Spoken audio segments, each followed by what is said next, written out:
얼마 전에 우리 교회의 목회자들과 함께 이야기를 나누는 중에 한 분이 저에게 이런 말씀을 해주셨어요. 우리 교회가 이 건물에 있다는 것이 참 특별한 의미가 있는 것 같아요. 그러는 거예요.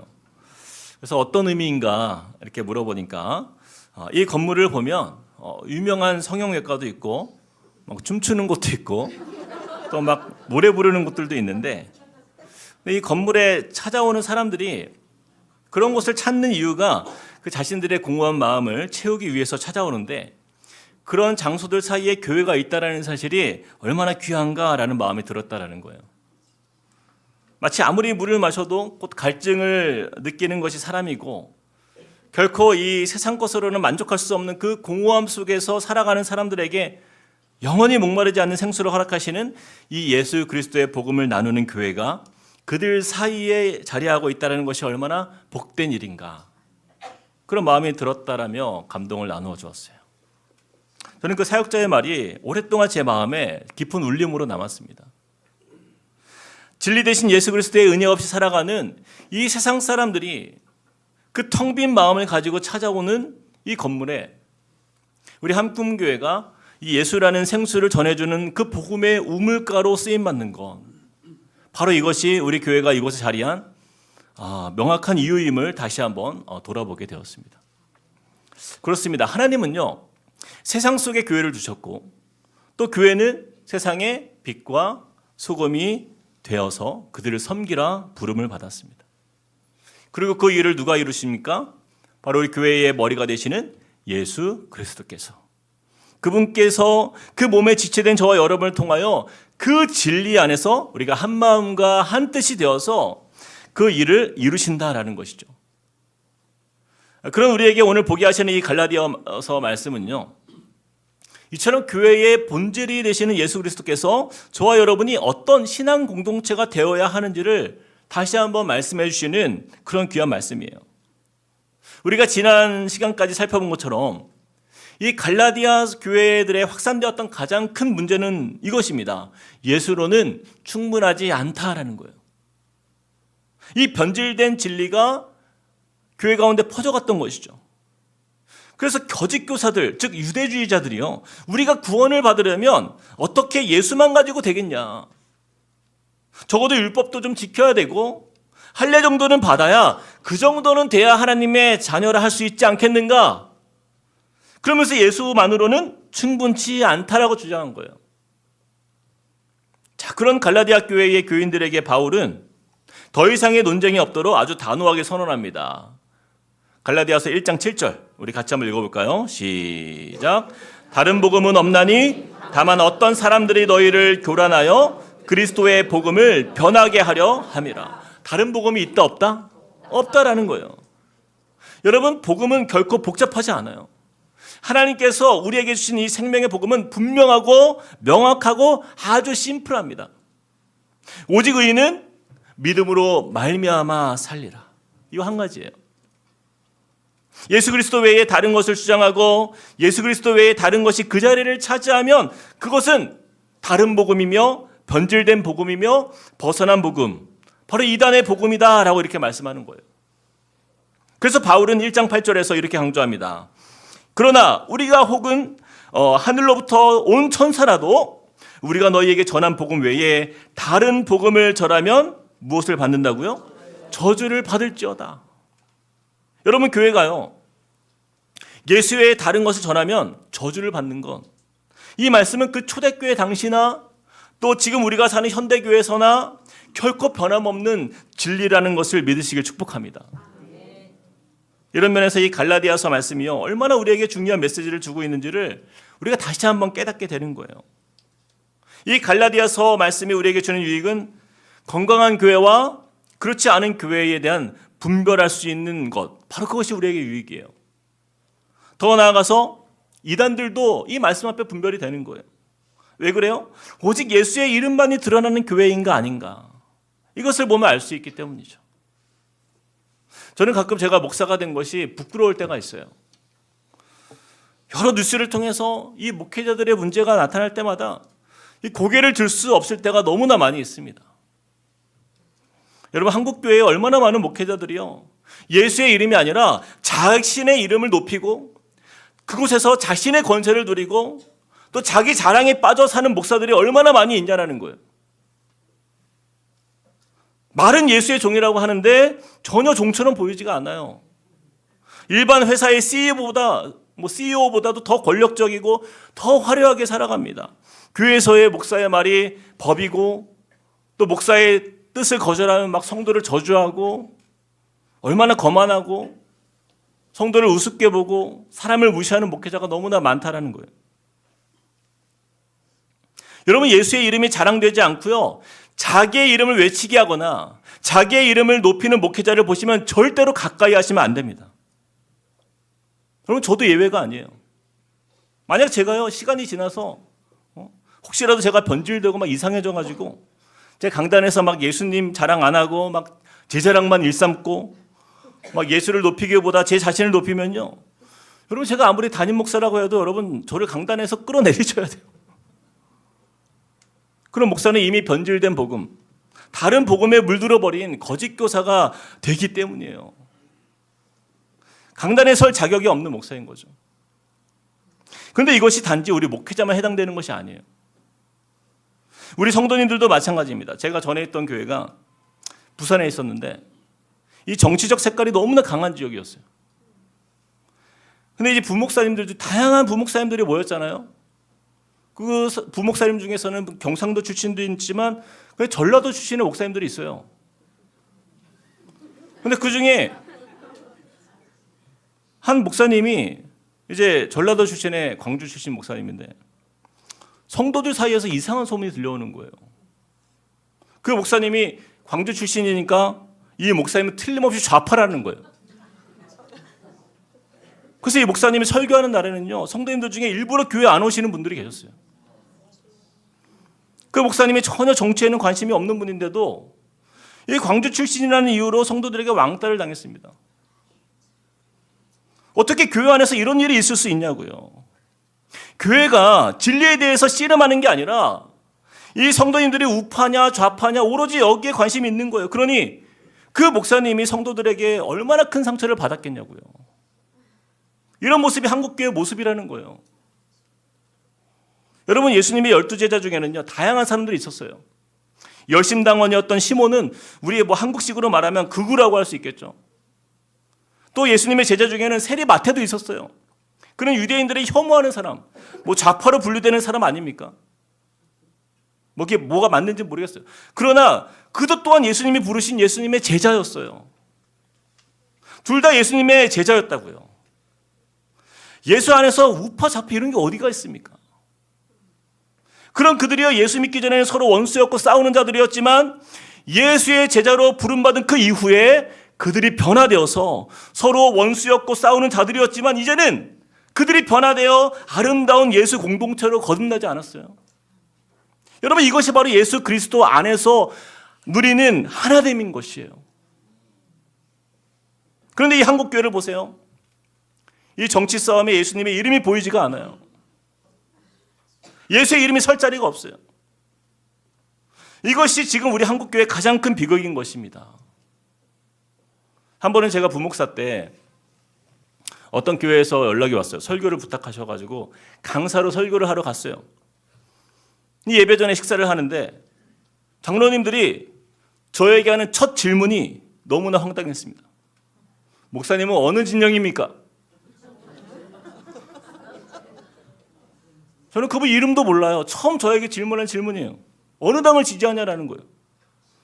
첫 만남에 정말 어이가 없었어요. 그 교회의 수준을요, 바로 파악할 수 있었어요. 혹시 여러분들도 이게 궁금하십니까? 네? 담임 목사님, 제가 우파냐 좌파냐 혹시 그런 게 궁금하세요? 저는요, 우파도 좌파도 아니고 오직 예수 그리스도파예요. 저는 이런 일로 인해서요, 정말 피눈물 흘리는 목사님들을 정말 많이 봤어요. 어떤 목사님이 저에게 찾아와서 하소연을 하더라고요.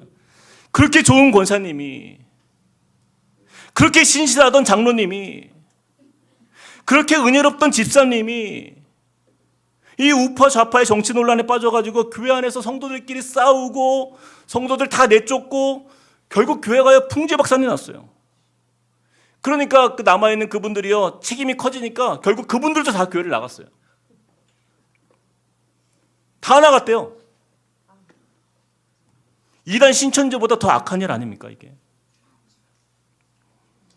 한 교회를 이렇게 허무하게 무너뜨리는 정말 이런 분통 터지는 일들을 제가 정말 그동안 너무나 많이 들었어요. 이것이 한국교회 현실이에요. 왜 이런 일들이 교회에 일어나는가? 이 목회자들과 성도들 사이에 예수 그리스도가 실종되었기 때문이에요. 그리고 그 자리에 사람의 생각과 사람의 주장과 사람의 그 말들이 채워짐으로 교회는 그냥 그렇게 변질되면서 무너지는 거예요.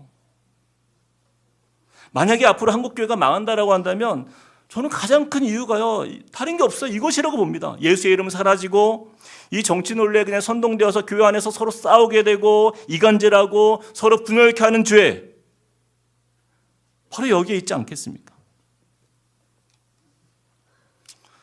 여러분, 뉴스에 비춰지는 한국교회 성도들을 가만히 한번 보세요. 다들 분노에 가득 차 있어요. 막 씩씩거리면서 양손에 돌을 들고 있는 것처럼 보이지 않습니까? 이 가늠한 여인을 향하여서 유대인들이 돌을 들고 막 쳐 죽이려고 하는 그렇게 모인 사람들처럼 정말 분노에 가득한 모습으로 누군가를 죽이기 위해서 양손에 그냥 돌을 들고 던질 준비를 하고 있는 사람처럼 보여요. 자, 그런데 그곳에 누가 등장하세요? 예수님께서 그들에게 말씀하십니다. 너희 중에 죄 없는 자가 먼저 돌로 쳐라. 이 말씀이 들리자 그들 손에 들렸던 양손의 돌들을 다 내려놓게 하셨잖아요. 이 차이가 무엇이에요? 그 자리에 예수님이 있고 없고의 차이인 거예요. 예수의 음성을 듣기 전에 그들은 증오와 분노와 비난과 정죄를 가득했다라고 한다면 예수님의 등장과 함께 예수님의 말씀을 들은 그곳에서 용서와 회개와 긍휼과 사랑으로 바뀌게 된 거예요. 여러분, 이 차이가 보이십니까? 참 예수님이 드러나면요, 우리 한국교회가 이렇게 될 수가 없어요. 그래서 제가 우리 한꿈의 성도님들에게 참으로 감사한 거 하나가 있어요.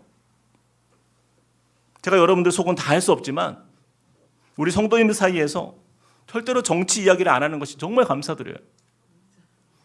저는 목사로서 이것이 우리 교회 자랑이에요. 예수 외에 다른 세상 것들로 불필요한 혼란과 이 분열을 겪지 않도록 이 개척 후 3년 동안 여러분이 잘 지내주신 게 너무 감사한 거예요. 그러나 잘 달리는 말에 채찍질을 한다라고 했잖아요.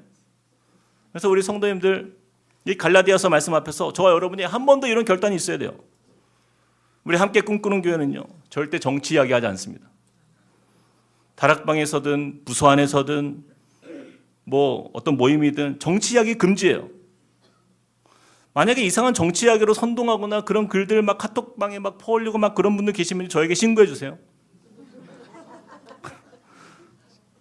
여러분, 우리 교회는 누구만 드러나야 됩니까? 그렇죠. 오직 예수 그리스도만 드러나야 돼요. 예수 그리스도 안에서 하나 되는 것, 한 마음이 되는 것, 이것을 방해하는 모든 것을 금지합니다. 여러분 동의하시면 아멘이라고 큰 소리로 대답해 주세요. 여러분, 예수가 사라진 이 한국교회의 심각성을 우리가 느끼지 못하면요, 우리는 그 구약에 나오는 남유다처럼 북이스라엘처럼 하나님의 심판을 피할 수가 없어요. 뉴스와 신문과 인터넷 기사를 보세요. 여러분, 한국교회 이미지가 어떤지 아세요? 얼마 전에 믿지 않는 사람들을 대상으로 한국교회의 이미지에 대해서 설문조사를 했는데 그 결과를 보니까 여러분, 한국교회 이미지는요, 사랑과 은혜와 화평과 용서가 아니라요, 1위가 권위주의였습니다. 권위주의 공동체 57%. 한국교회 하면 사람들이 생각나는 단어가 딱 이거예요. 권위주의. 권위, 그 다음에 불통, 그 다음에 비도덕, 그 다음에 비상식. 이런 단어들이 생각난다라는 거예요. 여러분, 예수님이 권위적이셨습니까? 여러분, 예수님이 불통이셨습니까? 여러분, 예수님이 비도덕적이었습니까? 이 결과가 무엇을 말해주는 거예요? 예수는 보이지 않는 교회. 지금의 한국교회 현 주소이자 우리 한국교회의 초라한 성적표가 바로 이거예요. 저는 저와 여러분이요, 이 갈라디아서 말씀을 보면서 이 사도 바울의 애통해하는 그 심정을 함께 느끼길 원합니다. 예수로 불충분하면서 다른 변질된 복음이 신앙의 우선적 기준이 되어가지고 예수는 점점 사라지고, 우파냐 좌파냐, 네가 옳으냐 내가 옳으냐, 이걸 가지고 교회가 나뉘고 싸우고 분열과 혼란을 겪는 이 현실이 바로 우리가 이 사도 바울의 그 비통한 심정을 가지고 우리는 반성하고 예수 그리스도께로 돌아가야 하는 것입니다.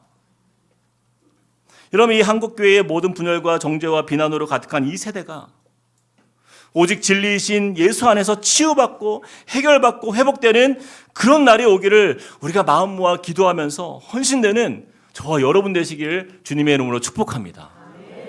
그런 의미에서 우리 옆 사람에게 이렇게 한번 인사합시다. 오직 예수만이 진리입니다. 아멘. 자, 그런 의미에서 오늘 본문 말씀을 보면요, 한 인물이 등장해요. 디도라는 사람이 등장합니다. 우리 함께 1절을 같이 한번 읽어볼까요? 1절 시작. 14년 후에 내가 바나바와 함께 디도를 데리고 다시 예루살렘에 올라갔나니. 바울이요, 이 동역자인 바나바와 함께 참으로 오랜만에 무려 14년 만에 예루살렘에 방문했어요. 근데 그 이유가 한 사람 때문입니다. 누구를 데리고 왔다고요? 디도를 데리고 갔다라는 거예요. 그러면 이 디도라는 인물은요, 바울에게 있어서 단순한 동역자가 아니에요. 특별한 제자였어요. 바울에게는 영적 아들처럼 여기는 신뢰하는 제자 둘이 있었는데 다른 한 사람이 누구죠? 그렇죠, 디모데요. 디모데. 그리고 다른 한 사람은 디도였습니다. 둘 다 디씨예요. 형제는 아닙니다. 디모데와 디도.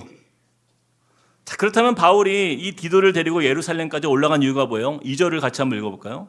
2절 시작. 계시를 따라 올라가 내가 이방 가운데서 전파하는 복음을 그들에게 제시하되 유력한 자들에게 사사로이 한 것은 내가 다름질하는 것이나 다름질한 것이 헛되지 않게 하려 함이라. 바울이 이 계시를 따라 예루살렘에 갔다라고 말씀해요. 즉 예수님께 받은 사명이 있어서 특별한 이유를 가지고 이곳에 왔는데, 먼저는 그곳에 있는 유력한 자들, 바로 다른 사도들에게 내가 잘 보이기 위해서 여기에 온 게 아니라 그동안 내가 전해온 그 복음이 헛되지 않도록 이 복음을 오해 없이 분명하게 인정받기 위해서 이 자리에 왔다라는 거예요. 누구를 데리고? 이 디도를 데리고. 그러면 이 복음을 분명하게 하는 일과 디도는 연관성이 있는 거죠. 그것이 어떤 연관성이 있는가? 3절에 보니까 이렇게 말씀해요. 그러나 나와 함께 있는 헬라인 디도까지도 억지로 할례를 받게 하지 아니하였으니. 바로 이것입니다. 여러분 보세요. 갑자기 할례 얘기가 등장해요. 디도는 헬라인이에요. 즉 이방인 그리스도인으로서 그를 강제로 할례받지 않겠다, 이렇게 바울이 이야기합니다. 바울은 그 이유를 들어서 이렇게 설명해요. 4절과 5절에서 이는 가만히 들어온 거짓 형제들 때문이라. 그들이 가만히 들어온 것은 그리스도 예수 안에서 우리가 가진 자유를 엿보고 우리를 종으로 삼고자 함이로되 그들에게 우리가 한시도 복종하지 아니하였으니 이는 복음의 진리가 항상 너희 가운데 있게 하려 함이라.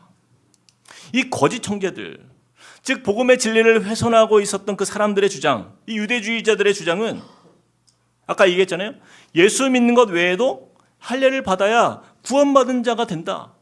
이 그들의 주장이었어요. 그런데 그 주장이 결코 옳지 않다라는 것을 가르치기 위하여 디도에게 할례를 행하지 않겠다라는 거예요.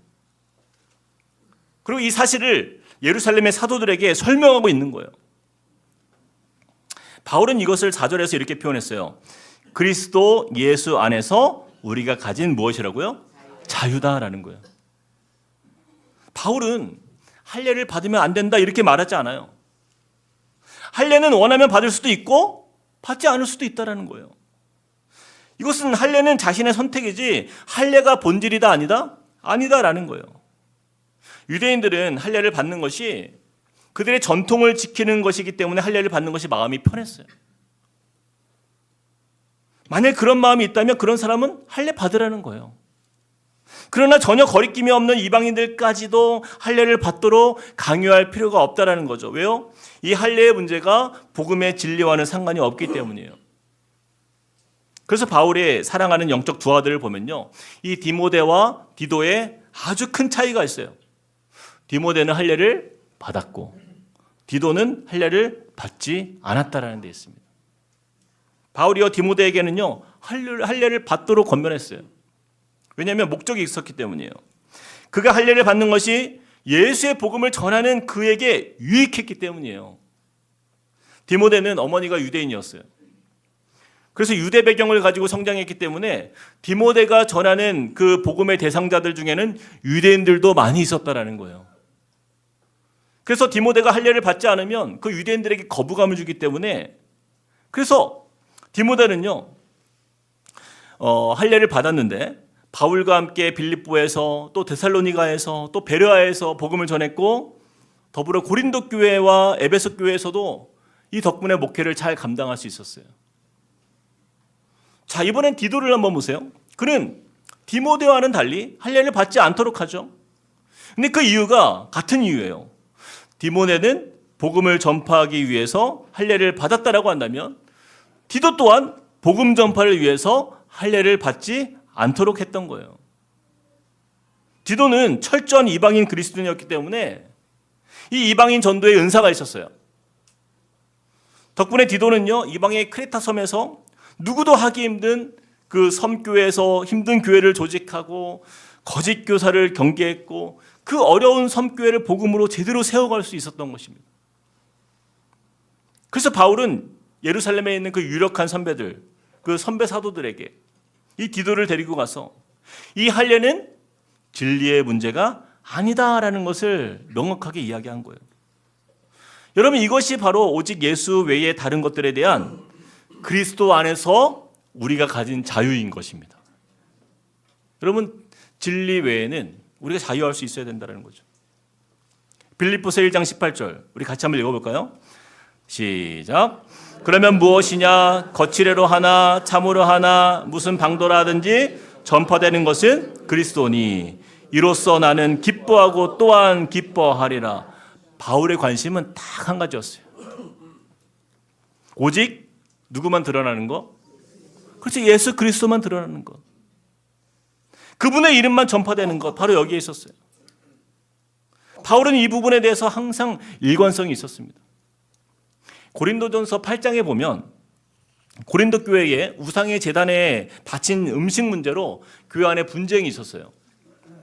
그때도 동일합니다. 이 고린도 교회 안에 이 논쟁은요, 시장에서 파는 그 대부분의 음식들이 다 모두 이방 신전에 제사 바쳤던 제물들이 그 시장 곳곳에서 매매되어서 팔리는 음식들이었기 때문에 고린도 사람들은요, 이 우상의 제물로 바친 그 음식을 먹지 않고 살아가기가 너무나 어려운 상황이었어요. 다 그런 우상에 바친 제물이었기 때문에. 그래서 이 부분이 교회 안에서 논쟁이 된 거예요. 그렇다면 우상에게 제물 바친 그 음식들 우리 성도들 먹어도 되는가? 아니면 먹으면 안 되는가? 그래서 두 파로 나눠진 거예요. 어떤 이는 우상은 가짜 신이고 거짓이기 때문에 음식을 먹어도 된다라는 파가 있었고, 먹자파. 그다음에 반대로 어떤 이는 이 우상의 음식 먹으면 안 된다. 우리가 더러워진다. 그래서 먹으면 안 된다. 먹지 말자파. 이렇게 두 개가 나눠진 거예요. 그래서 싸우고 있었는데 이에 대해서 바울이 이 문제에 대해서 정리를 해주죠. 이것은 진리의 문제가 아니다. 고린도전서 8장 3절 4절 이렇게 말씀해요. 또 누구든지 하나님을 사랑하면 그 사람은 하나님도 알아주시느니라. 그러므로 우상의 제물을 먹는 일에 대하여는 우리가 우상은 세상에 아무것도 아니며 또한 하나님은 한 분밖에 없는 줄 아노라. 그 우상에게 바친 제물의 음식을 먹어도 문제가 없고 먹지 않아도 문제가 없다라는 거예요. 그러나 더 중요한 것은 이 문제로 인해서 서로가 싸우고 상처 주고 분열하고 교회가 나뉜다는 것, 바로 이것이 죄라는 것을 지적합니다. 고린도전서 8장 12절 같이 한번 읽어봅시다. 8장 12절 시작. 이같이 너희가 형제에게 죄를 지어 그 약한 양심을 상하게 하는 것이 곧 그리스도에게 죄를 짓는 것이니라. 교회 안에 예수 그리스도는 없고 이 우상의 재물을 먹고 안 먹고를 가지고 싸우고 분열하고 분쟁하는 바로 그 행동이 곧 그리스도 예수께 죄를 짓는 것이라 이렇게 말씀하는 거죠. 그래서 바울이요, 이렇게 고린도 교회 성도들이 자신처럼 고백하기를 원하는 거예요. 고린도전서 9장 19절. 그의 고백은 한결같이 이런 고백이에요. 같이 한번 읽어봅시다. 시작. 내가 모든 사람에게서 자유로우나 스스로 모든 사람에게 종이 된 것은 더 많은 사람을 얻고자 함이라. 진리이신 예수 안에서 교회 안에 일어나는 모든 분쟁을 멈추고 우리의 모든 자유를 예수님처럼 내려놓는 것. 그래서 예수께서 모든 사람을 위해서 종의 형상으로 이 땅에 오셨듯이 우리도 예수님처럼 서로에게 종의 모습으로 다가가야 한다는 거예요. 이것이 바로 예수 그리스도가 높아지는 교회이고 또 사랑으로 율법의 완성을 이루신 예수님이 나타나는 교회의 모습이다라는 것입니다.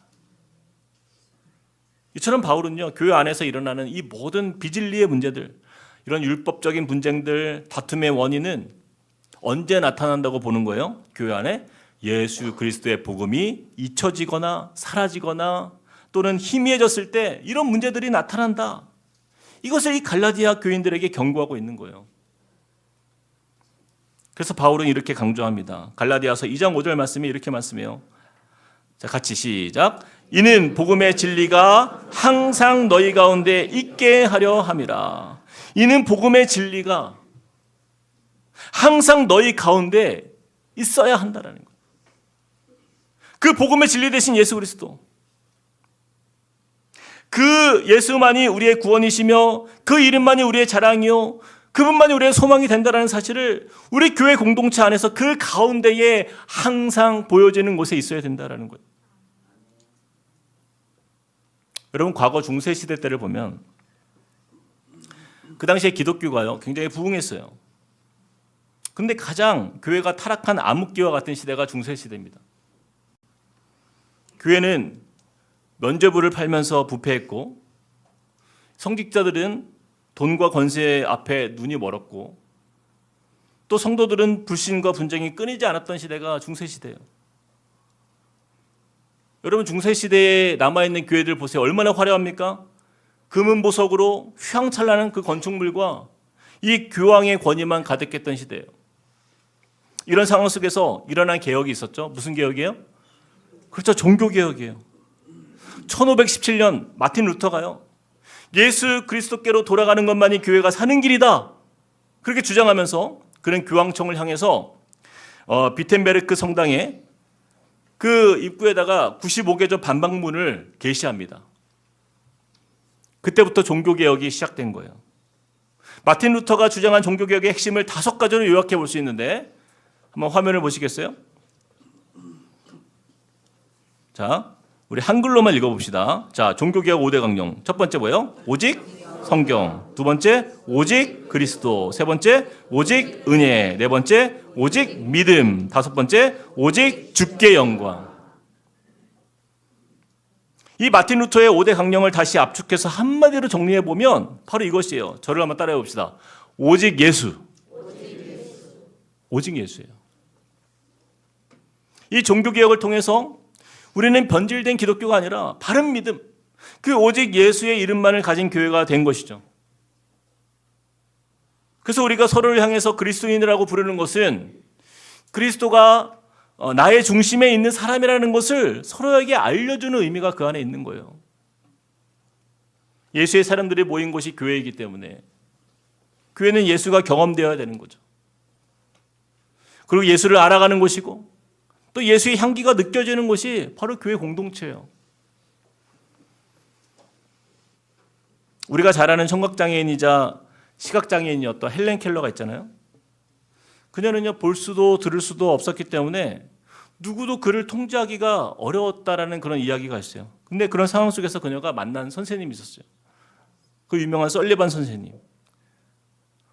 처음에는요, 이 설리반 선생님도 이 헬렌 켈러 막 천방지축이니까 어떻게 도와야 될지 전혀 감을 못 잡고 그랬는데, 그러던 중 어느 날 더운 날이었어요. 우물가에 가서 이 어린 헬렌 켈러를 데리고 가서 그 아이의 손등에 차가운 그 물을 부어주면서 이 손바닥에 글을 써주었대요. WATER, 워터. 그것을 이제 반복해서 적어줬대요. 근데 나중에 이 헬렌 켈러가 그때를 기억하면서 이런 고백을 했다고 합니다. 그날 내 손등을 시원하게 한 그 느낌이 물이라는 것을 알았을 때 내 인생에 새로운 빛이 임했다. 그날 내 손등을 시원하게 한 그 느낌이 물이라는 것을 알았을 때 내 인생에 새로운 빛이 임했다. 저는 이 헬렌 켈러가요, 물이라는 것을 깨달은 그 깨달음이 바로 우리의 이야기가 되어야 한다고 믿어요. 우리가 아는 예수 그리스도가요, 그저 누군가에게 들어서 아는 분이 아니라, 그냥 글로 이해되는 분이 아니라 반드시 내가 경험하고 내가 느끼며 내가 깨닫는 가운데 내 인생에 그 새로운 빛이 임하는 것처럼 내 인생에 그 빛 대신 예수님을 우리는 만나야 되는 것입니다. 저는 저와 여러분이요, 예수님만이 내 인생의 가장 큰 감사요, 소중한 간증이요, 또 우리 믿음의 고백이 되시길 주님의 이름으로 축복드립니다. 말씀을 맺겠습니다. 팀 켈러 목사님이 쓰신 답이 되는 기독교라는 책에 보니까 소제목 중에 이런 제목이 있더라고요. 우리에게 필요한 건 낙관론이 아니라 더 깊은 희망이다. 우리에게 필요한 건 낙관론이 아니라 더 깊은 희망이다. 이 시대의 교회들에게 필요한 것은요, 앞으로 더 좋아지겠지, 뭐 괜찮아지겠지, 그럼 막연한 낙관론이 아니라는 거예요. 더 깊은 희망을 추구해야 한다는 거죠. 바로 예수 그리스도께로 돌아가는 것. 여러분, 이것만이 교회의 유일한 희망이 된다는 것을 우리가 믿음으로 붙들기를 소망합니다. 아까 읽었던 5절 말씀, 이는 복음의 진리가 항상 너희 가운데 있게 하려 함이라. 이 복음의 진리가 상실되는 이 한국교회, 그것이 우리 교회가 될 수도 있어요. 그렇지 않도록 예수의 복음의 그 진리가 저와 여러분의 삶의 중심에 자리 잡음으로 우리 공동체 안에서 거듭남의 기쁨, 이 자유함의 기쁨, 그 사랑의 풍성함을 함께 누리는 교회 공동체가 되어서 그 이름 안에서 더 깊은 소망을 누리시는 저와 여러분 되시길 주님의 이름으로 축복합니다. 우리 들은 말씀을 기억하면서 우리 함께 찬양하기 원합니다. 우리 아까 불렀던 찬양인데요, 나의 평생에 가장 복된 일은 내가 예수님을 만난 것이라. 그럼 이 고백이 우리 삶의 중심의 고백이 되길 원합니다.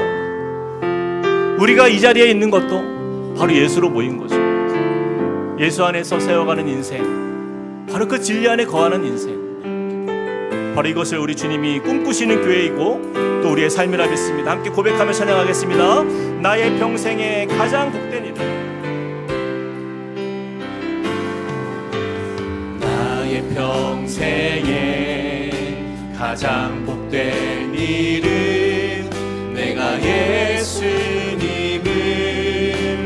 만난 것이라. 나의 평생에 가장 잘한 일은 내가 예수님을 주로 섬긴 것이라. 내가 예수님을 주로 섬긴 것. 나는 주를 섬기는 것에 후회가 없습니다. 나는 주를 섬기는 것에 후회가 없습니다. 내가 걸어온 모든 시간 다 주의 은혜니, 내가 걸어갈 모든 날도 주만 섬기며 살리. 오직 예수 이름 부르며 살아가. 세상 살 동안 내가 걷는 길이, 세상 살 동안 내가 걷는 때론 험하여서 넘어질 때도, 때론 험하여서 주의 강한 손이 나를 붙드시니, 주의 강한 손이 나를 붙드시니, 나는 예수님만 주로 섬기며 살리. 이것이 우리의 고백입니다. 예수를 중심으로 보시며 나는 주를 섬기는 것에, 나는 주를 섬기는 것에 후회가 없습니다. 내가 걸어온 모든 시간 다 주의 은혜니, 모든 시간 다 주의 은혜니, 내가 걸어 걸어갈 오직 주만 섬기며 살리며 오직 예수 이름 부르며 살아가리라. 한 번 더 나는 주를 섬기는 것에 후회가 없습니다. 나는 주를 섬기는 것에 후회가 없습니다. 내가 걸어온 모든 시간 다 주의 은혜, 내가 걸어갈 모든 날도 주만 섬기며 살리. 오직 예수 이름 부르며 살아가리라. 이것이 나의 간증이요, 이것이 나의 간증이요, 이것이 나의 찬송일세. 이것이 나의 나 사는 동안 끊임없이, 나 사는 동안 오직 예수 그리스도 부름만을 찬송하며 살길 원합니다. 한 번 더 고백합시다. 나는 주를 섬기는 것에 후회가 없습니다. 나는 주를 섬기는 것에 후회가 없습니다.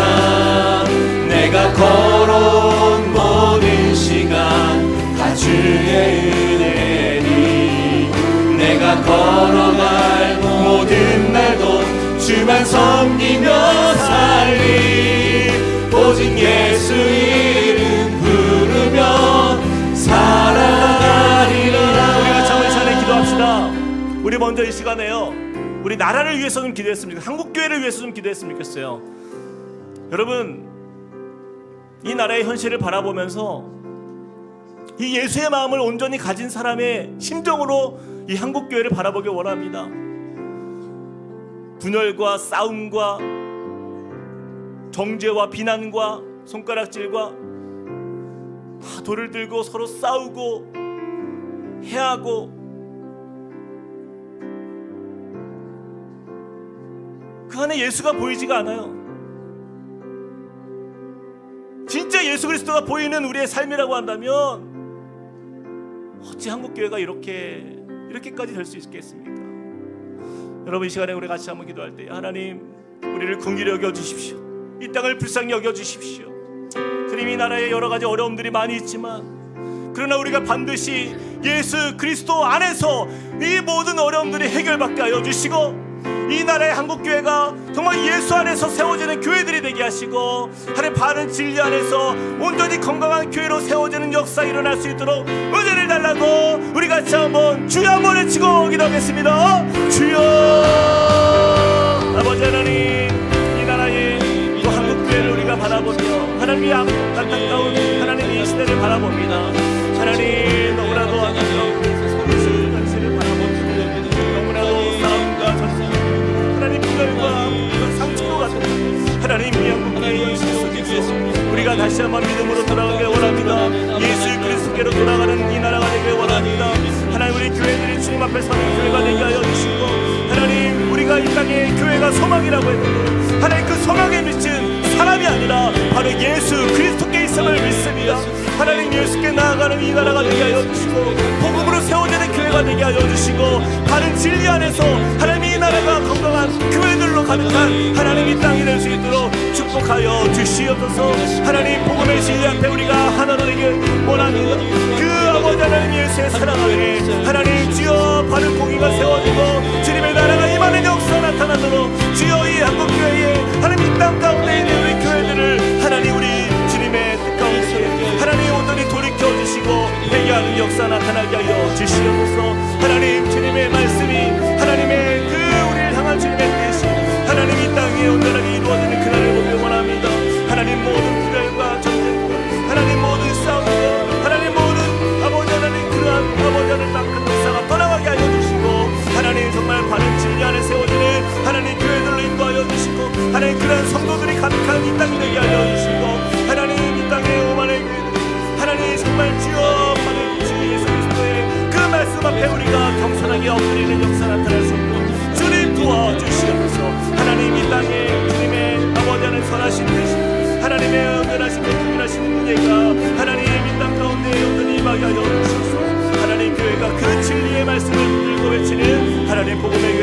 하여 주시옵소서. 우리 한 번 더 이 시간 기도하며 나아가길 원합니다. 우리 자신의 삶을 주 앞에 올려드리면서요, 우리 안에 진정한 종교개혁이 일어나길 원해요. 하나님, 내 삶에 하나님 참된 종교개혁의 역사가 나타나길 원합니다. 1517년 중세시대 때 있었던 그 여러 가지 부패와 세상의 것에 마음 빼앗기며 살았던 그 교회들, 그 목회자들, 성직자들, 또 그 성도들, 부패와 타락과 불신과 분쟁이 끊이지 않았던 그들의 인생 속에 주님께서 또한 이렇게 바른 교회를 향한 꿈을 꾸게 하여 주시고, 건강한 믿음의 성도들이 나아갈 수 있도록 예수 그리스도께로 돌아가는 역사, 바로 이 종교개혁을 통하여서 오직 예수의 이름을 외치게 하였던 그 역사를 우리가 기대합니다. 하나님, 이것이 나의 인생에 나타나길 원합니다. 내 마음에 끊임없이 나타나는 그 수많은 세상의 것들이 잠재워지고, 세상의 욕망과 탐욕과 세상의 자랑이 다 잠재워지고, 하나님, 오직 예수의 이름만이 드러나는 인생 되게 하여 주시옵소서. 내 삶에 온전한 개혁이 일어나게 하여 주시옵소서. 예수 그리스도로 다시 사는 인생 되도록 인도해달라고 우리 삶을 주님께 맡기며 같이 한 번 더 기도하며 나가시겠습니다. 사랑과 은혜 하나님, 주님을 의지합니다. 하나님, 우리의 삶에 온전한 아버지 하나님 믿음의 개혁이 일어나길 원합니다. 하나님, 우리가 얼마나 탐욕적이고 죄악 가운데, 하나님 얼마나 세상 가운데 거했던 아버지 완벽한 인생인지요. 하나님, 그런 우리에게 다시 한번 믿음으로 하나 되는 이 시간 되게 하여 주시고, 하나님 그 예수의 이름으로 다시 일어서는 인생 되길 원합니다. 하나님, 주님께 우리의 삶을 맡겨드립니다. 하나님, 예수의 이름으로 다시 우리의 인생이 개혁되는 역사 나타나게 하여 주시옵소서. 복음으로 변화되는 인생 나타나게 하여 주시옵소서. 하나님, 나의 말과 주장과 나의 사람의 생각이 아니라 하나님 예수의 이름과 그 능력으로, 그 말씀의 은혜로 하나님, 우리가 주님 앞에 서는 믿음의 삶이 될 수 있도록 우리를 긍휼히 여겨 주시옵소서. 하나님, 그 믿음 안에 우리를 살리시고, 우리 안에 아버지는 소망 주시는 그 은혜 안에서 하나님 회개의 역사, 회복의 역사, 사랑의 역사, 용서의 역사 나타나는 하나님 은혜의 삶이 되도록 축복하여 주시옵소서. 주님, 우리 가운데에 놀라운 주의 은혜가 임하게 하여 주시옵소서. 하나님, 그리하여서 주님의 이름만이 높아지는 나의 삶이 되길 원합니다. 주 예수 그리스도의 능력만이 증거되는 나의 삶이 되길 원합니다. 주 예수 그리스도의 사랑만이 나타나는 믿음의 삶이 될 수 있도록 은혜로 하여 주시옵소서. 주님, 나의 모든 삶이 오직 주님께 있음을 믿고 바라며 구하며 나아가는 그 모든 찬양마다 주님 영광 받아주시고, 나의 삶이 오직 주님께 은혜로 회복되는 역사, 주님께 감사하는 역사 나타나도록 인도하여 주시옵소서. 우리 그 자리에 다 함께 일어나서 찬양하겠습니다. 수많은 무리들이 줄지어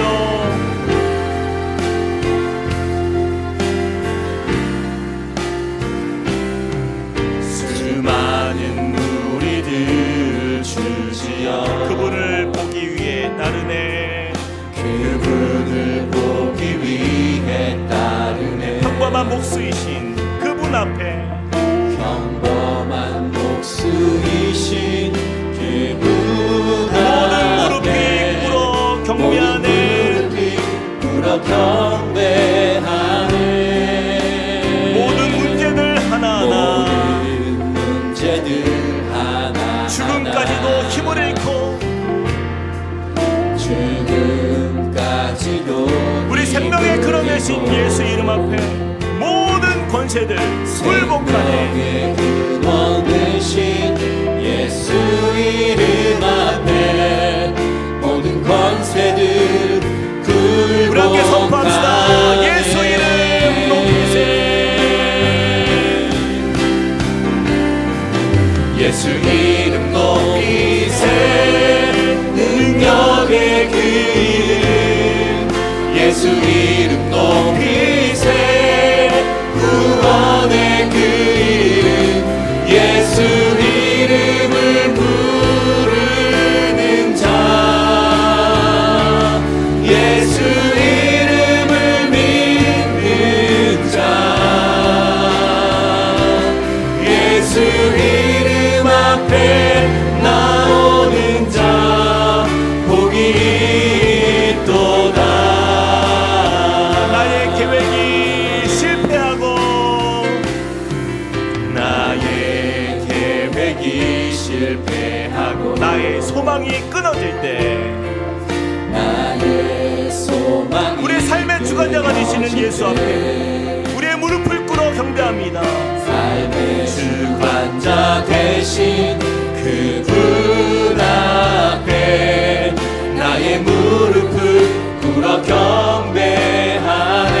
나의 삶을 그분께 맡길 때 나의 삶을 그분께 맡길 비로소 때 나의 마음 평안해. 비로소 나의 마음 평안해. 구원의 반석 되신 예수의 이름을 구원의 반석 되신 우리 함께 소리 높여 예수의 찬양합니다. 이름 우리의 소망 되시며 우리의 구원 되신 주님, 그 예수의 이름 안에 높여드리며 나아갑니다. 예수 이름 높이세. 예수 이름 높이세. 능력의 그 이름 예수 이름 높이세. 구원의 그 이름 예수 이름을 부르는 자 예수 이름을 믿는 자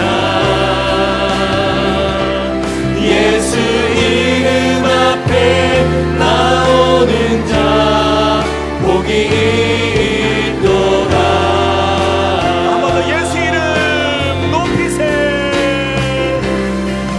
예수 이름 높이세. 능력의 그 이름 예수 이름 높이세. 구원의 그 이름 예수 이름을 부르는 자 예수 이름을 믿는 자 예수 이름 앞에 나오는 자 복이 있도다.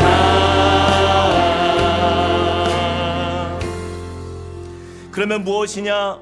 거칠애로 하나 참으로 하나 무슨 방도로 하든지 전파되는 것은 그리스도니 이로써 나는 기뻐하고 또한 기뻐하리라. 사랑과 은혜 하나님 감사합니다. 주님, 이 바울의 오직 한 가지 삶의 소망, 그것은 오직 예수 그리스도만 드러나는 삶, 주님의 이름만 높여지는 인생인 줄 우리가 다시 한번 말씀을 통해 깨닫습니다. 주님, 우리가 그 예수 그리스도를 잃어버리고 예수 그리스도의 그 이름이 우리 안에서 실종되어지는 이 한국교회의 현실을 바라보며 주님, 우리가 가슴 아파하며 애통해하며 다시 한번 이 진리 앞에 우리의 삶을 드립니다. 주님, 우리가 먼저 그 예수님의 그 구원받은 자의 그 은혜를 우리가 날마다 감사하며 누리는 인생 되어서 주님, 그 사랑으로 우리 형제의 허물을 덮고 그 사랑으로 연약한 자를 용서하고 또 그 사랑으로 서로를 품고 용납하며 또 서로 함께 주님의 나라를 힘써 세워나가는 믿음의 삶이 될 수 있도록 우리를 축복하여 주시옵소서. 그 하나님의 나라의 은혜가 우리의 가정과 우리 교회와 직장과 우리의 삶 속에 예수 그리스도 안에서 이루어지게 하여 주시고 이로 인하여서 주님이 홀로 영광받아 주시옵소서. 이제는 우리 주 예수 그리스도의 은혜와 하나님 아버지의 크신 사랑과 성령님의 감동, 감화, 교통하심이 오늘 말씀을 통하여서 오직 예수 그리스도이면 충분합니다. 이것이 우리의 고백이 되고 또 이것이 우리의 삶의 목표가 됨을 주 앞에 고백하며 나아가는 주님의 백성들 머리 위에 그리고 그 가정과 함께 꿈꾸는 교회 위에 이제로부터 영원토록 함께 하시기를 간절히 축원하옵나이다. 아멘.